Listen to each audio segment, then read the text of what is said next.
I'm not Jody Weistrup, I'm sorry, Kurt Ziola to throw his last rock of this fifth end. We might update you as Zone 3 Chilliwack and Zone 6 in Nanaimo. Now the winner of that game will also go to the gold medal match tomorrow, and they're knotted at 4 apiece, now going into the sixth end after their break.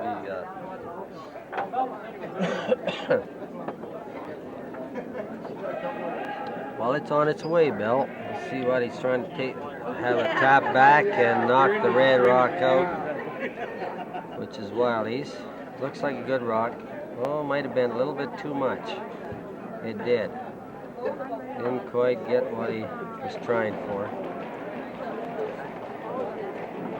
Well, he left Wiley with the shot rock at the back of the house.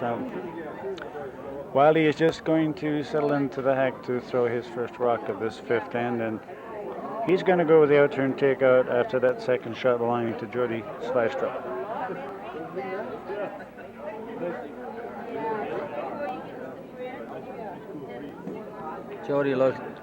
Wiley here looks like he's going to take that front rock out of there.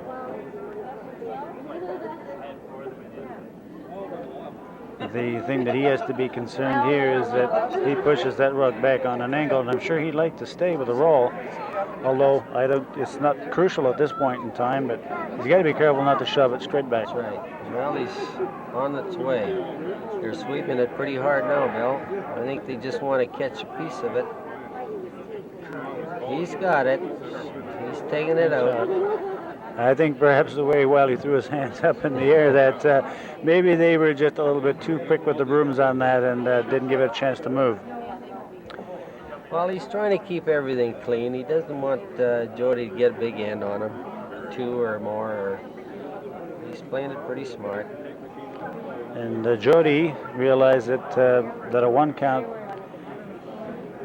he needs more than just a one count, so he's elected to go with the free shot here. In-turn free shot down to that red-handled Eden shot at the back of the 8-foot. Good call. Good call. Good call. It's back of the tee, and everything back in the tee, and you got the hammer. You should be coming up to it if you want more than one. He makes a nice freeze here.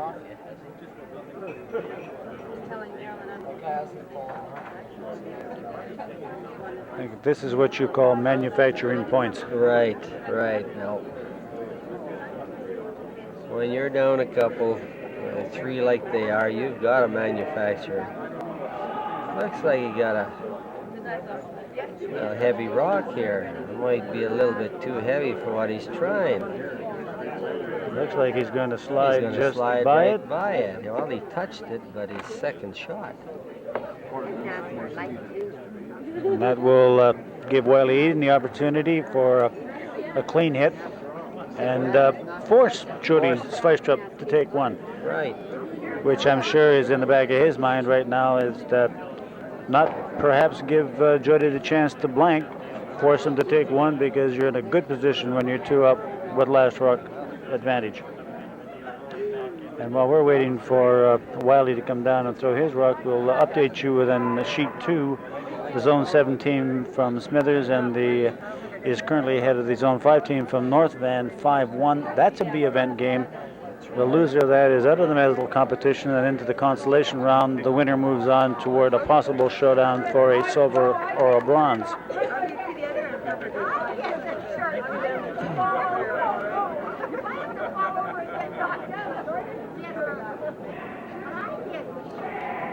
Well, these rocks on the way, and they're really working it, Red. They're going at it. Good brushing. Good brushing. Oh, very good.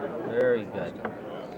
Nice tuck roll over his own shot, which more or less I would think maybe might force young Jody to throw the draw. That's the ice he's taking, just a straight draw. Just come down on top of those 2 red-handled Eden rocks at the back of the house. And then they'll be breaking for their 5-end break. We're picking up action here in the 8th end of the A event final of the Junior Men's Curling Playoffs in Nelson, BC, at the site of the 1989 BC Winter Games. In a game between the Wiley Eden Rink of the Winfield, the Zone 2 champions of the Okanagan, and the Jody Sveistrup rink from the Richmond Winter Club, the Zone 4 champions. And at the moment, Wiley Eden and his Zone 2 foursome lead Jody Sveistrup's Richmond Winter Club foursome 5-4 as we are into the last two skip rocks of the eighth end. And when we last left you, Wiley Eden had a 4-2 lead, which he increased to 5-2 at the end of 6 ends, only to have the Jody Sveistrup rink pick up a pair on the 7th end and cut that lead to 5-4. This is a crucial game for both of these young teams, as the winner will go on to the A event final. And the winner of that will be declared the gold medalist. So it's very important for young Wiley to pick up a point here on the 8th end to maintain that edge. In the hack now is Jody Sveistrup, and he's about to deliver his last rock.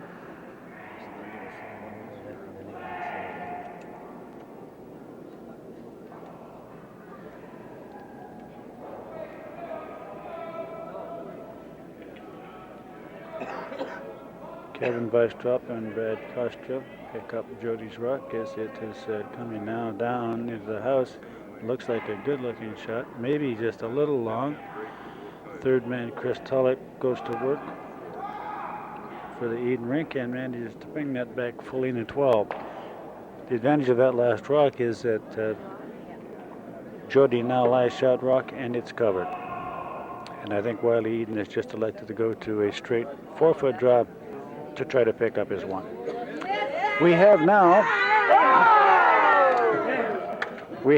sitting next to us the Winter Games organizer from Nelson, Mr. Mike Posen, who has put in hours and hours of work in putting this program together. And Mike, you've done a great job. What are your thoughts so far about the action that you've seen on the ice and whatever else? Bill, the curling has just been exceptional. I'm really pleased with the caliber of these junior men. It just bodes well for our international and our future curling. It's going to be interesting to see what happens in the next few years with the development of the juveniles coming up, see if the winter game program can improve and get the younger people going earlier. Just to interrupt for a moment, Wiley Eden did indeed make his draw shot, and he now reestablishes a 2-point lead as we go into the 9th end of that game. And remember, the winner of this game goes on to the gold medal. Meanwhile, Michael, a lot of man hours of work, probably a lot of sleepless nights. You've certainly got a good crew down here, and in Red and I's dealings with the curling club over the years, that they're a pretty generous bunch of people with their time and their energies. And I think you deserve a big pat in the back for taking on the job. And I personally like to congratulate you on the Junior Curling Club program, because I think it's starting to build here in Nelson. So 2 or 3 years down the road, it is my understanding, after talking to Mr. Bob Barquist, who is the sports advisor for BC Winter Games, that they're looking toward the juvenile curlers as opposed to the juniors. Yes, that's true.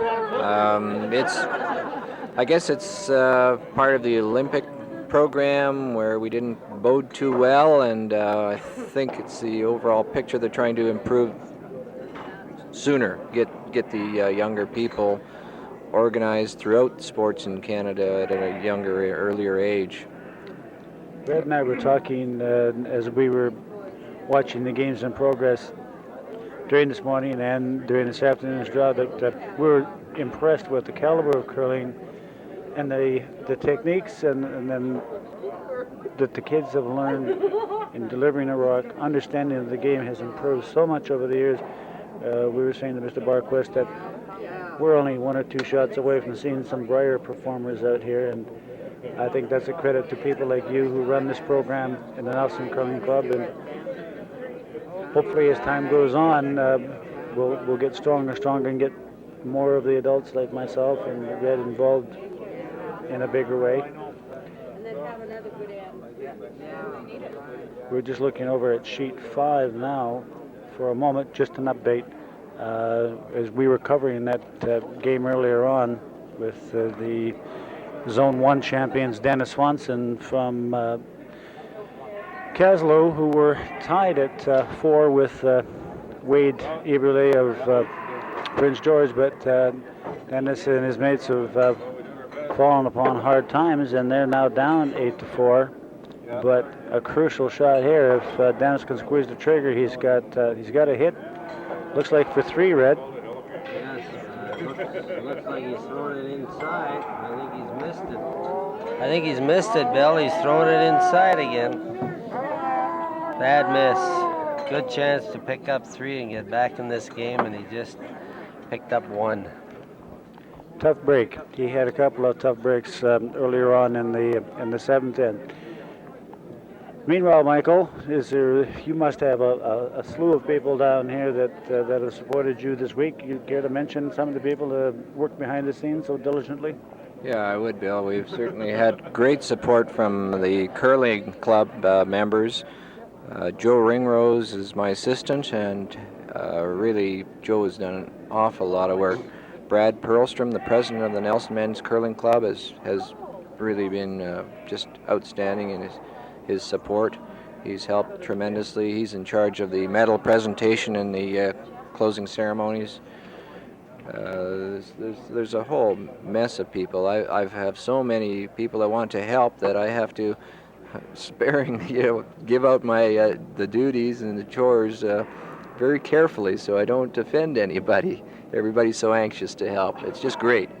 Wonderful. Just a few words here, Mike. Pardon me, but you being involved with our juniors this year, really serious. How many juniors have we in our program now?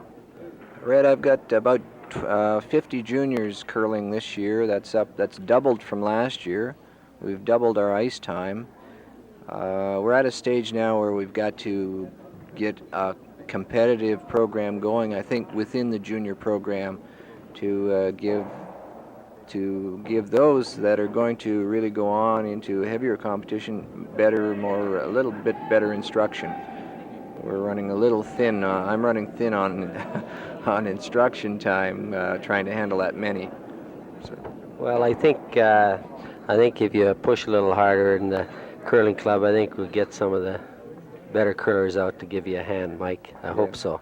Well, I think that will happen, Red. What I want to do is get the coaching level up again. We'll get some Curl Canada courses going and get the people interested again.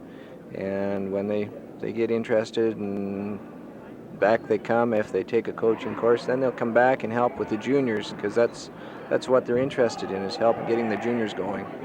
Well, thanks, Mike, and thanks for coming up here and giving us some of your time, because we appreciate it.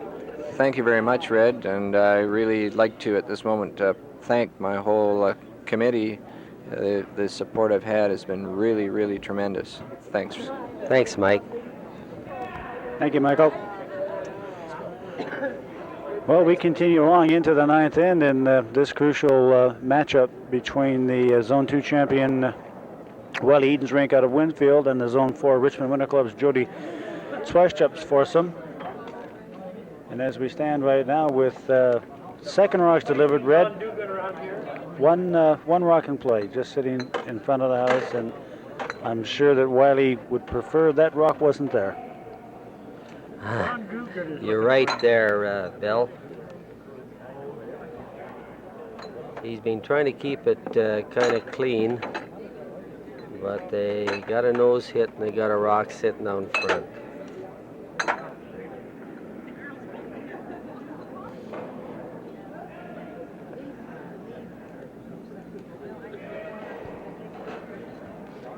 He's trying to come around with, Jody's trying to come around with this rock.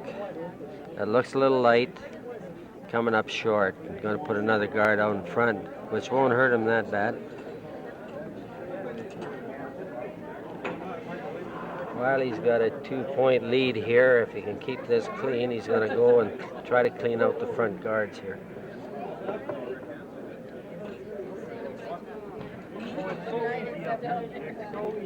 Third man, Chris Tulloch in the hack, and that rock's underway. Looks like he threw good weight with that, and the brushes are on it right away.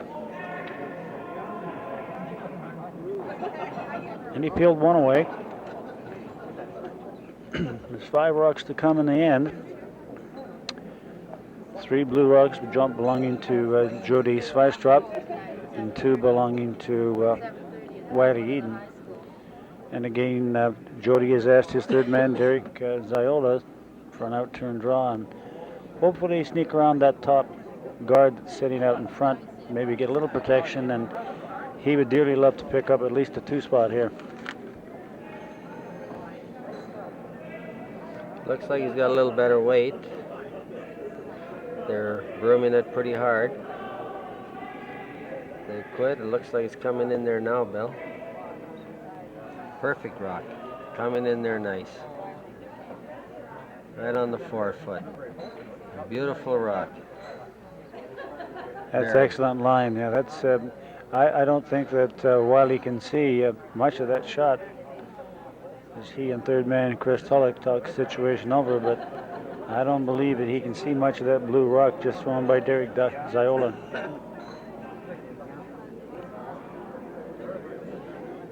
He's going to attempt to. He looks like he's going to attempt to tap it back, maybe get it out in the open where he can see it, but it's a tricky shot here.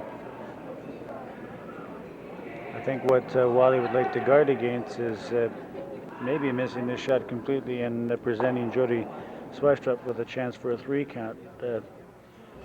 2 wouldn't hurt him that badly, although he'd like to cut him down to 1, but he certainly wouldn't want to give up 3 in this spot.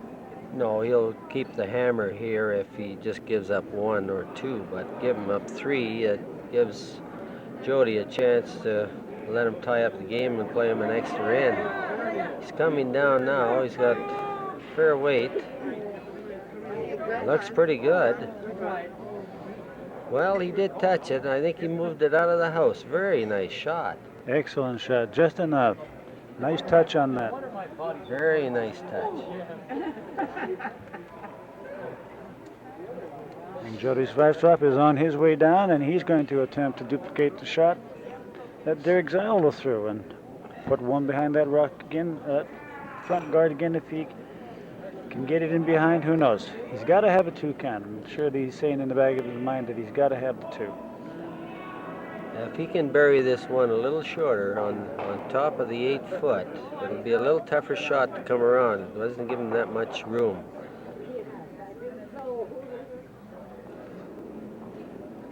It's on its way. Nice touch. It looks a little out a little wider. They're brushing it pretty hard. He's got the weight. He's got a good rock. From here, he looks. He might have a bite. No, I think he's short. I Bill. think he pulled up just a little short.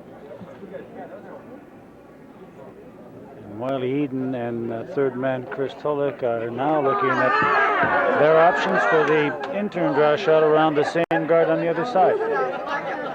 While he puts 1 here, he's going to force Jody into taking 1, and that's what he wants.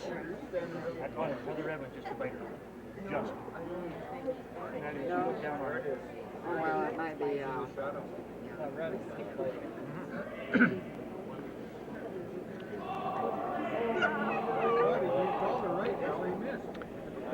Wiley settling into the hack, ready for his last rock here on the 9th end, and you can bet he'd dearly love to put 1 around that front guard. Maybe give Jody a corner to look at, but force him to take 1 or give me 1. When you get down in here in the 9th end, you're 2 up. You're trying to force the other skip to take 1, so you have that hammer coming home. 1 up. They're really working hard on this. Working hard. He's got it by. Now if his weight holds, it's slipping through the house. They had a sweep to get it by that front guard, and it just slipped through the house. Now here's a decision. Do you blank it or do you take 1 and try to steal? Well, I'm sure that Jody and Derek are going to have a serious talk about this. I don't think he can run the split. I think that that top rock that he just threw, I think, is too far to the house for him to come down and maybe roll both blue shots into the house. He's looking at it, but from here it looks a little far. So it would have to be cut very fine.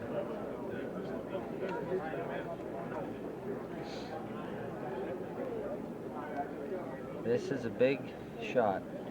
Important.